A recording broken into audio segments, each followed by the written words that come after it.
پاکستان اور چین نے خلیج اور مشرق وسطی میں امن کے لیے 5 نکاتی مشترکہ اقدامات پر اتفاق کر لیا ہے۔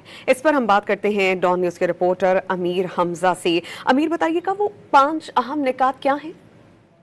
جی، نائب وزیر اعظم اور وزیر خارجہ اسحاق ڈار اور چینی وزیر خارجہ کی آپس میں ملاقات ہوئی ہے۔ یہ ملاقات بیجنگ میں ہوئی ہے اور اس ملاقات میں پاکستان اور چین کا خلیج اور مشرق وسطی میں امن کے لیے 5 نکاتی مشترکہ اقدام جاری کر دیا گیا ہے۔ اس ملاقات میں خلیج اور مشرق وسطی کی صورتحال کا جائزہ بھی لیا گیا ہے۔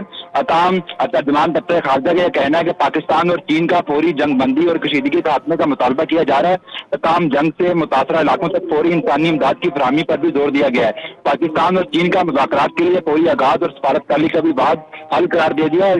اس ملاقات میں ایران اور خلیجی ممالک کی خود مختاری، سلامتی اور علاقائی سالمیت کے تحفظ پر بھی زور دیا گیا ہے۔ شہریوں اور غیر فوجی تنصیبات پر حملے فوری بند کرنے کا بھی مطالبہ کیا گیا ہے۔ تاہم نائب وزیر اعظم اسحاق ڈار اور چینی وزیر خارجہ کی ملاقات چین کے شہر بیجنگ میں ہوئی ہے۔ جی، بہت شکریہ، آپ ہمیں اپڈیٹ کر رہے تھے امیر حمزہ۔